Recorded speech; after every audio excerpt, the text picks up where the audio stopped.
that has kept the Venezuelan, the Bolivarian revolution going all this time. The only reason there's such an attack right now is because the movement there is as strong as it is and has been as successful as it is.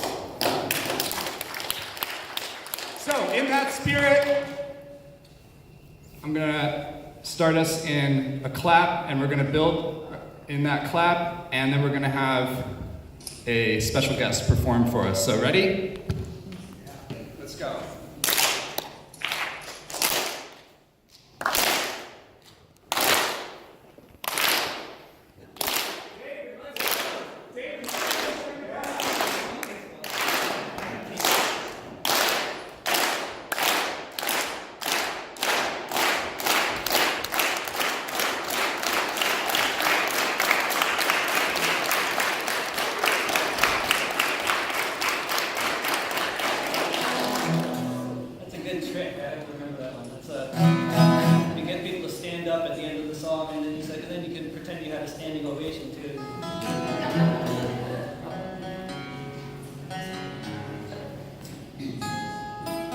Every one of them.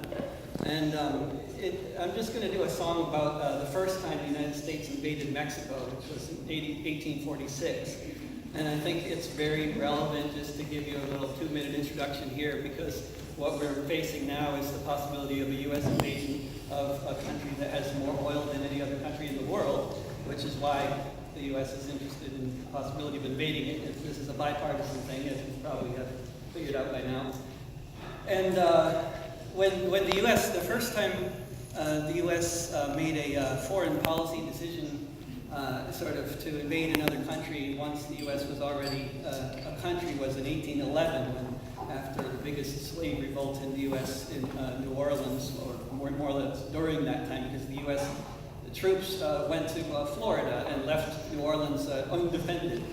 Which was why the biggest slave revolt in the U.S. happened then and there at that time. But when the U.S. invaded Florida, that was under the jurisdiction of Spain, but that wasn't why the U.S. invaded Florida. The U.S. invaded Florida because Florida was a haven for escaped slaves, because this country was a slave economy, and Florida was where the Seminole Nation was growing, so it had to be invaded. The next year, the U.S. invaded Canada for the same reason, because Canada was harboring escaped slaves.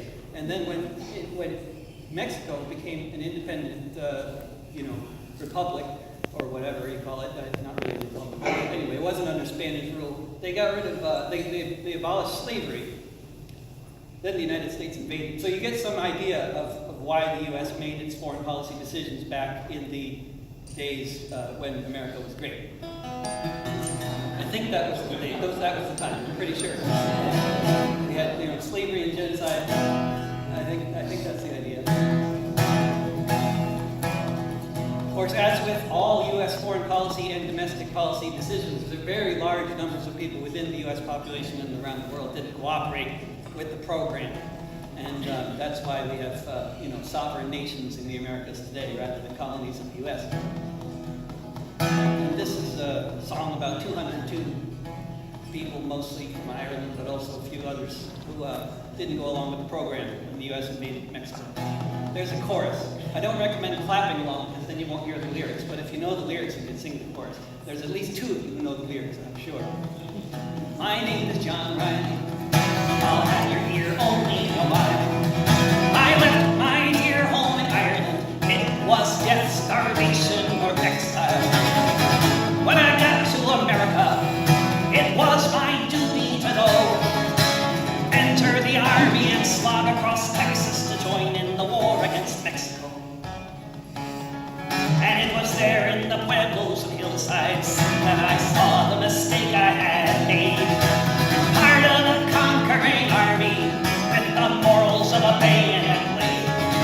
And there amidst all these poor dying Catholics, screaming children, the burning stench of it all, myself and 200 Irishmen decided to rise to the call. From Dublin City to San Diego, we witnessed freedom denied. So we formed the St. Patrick Battalion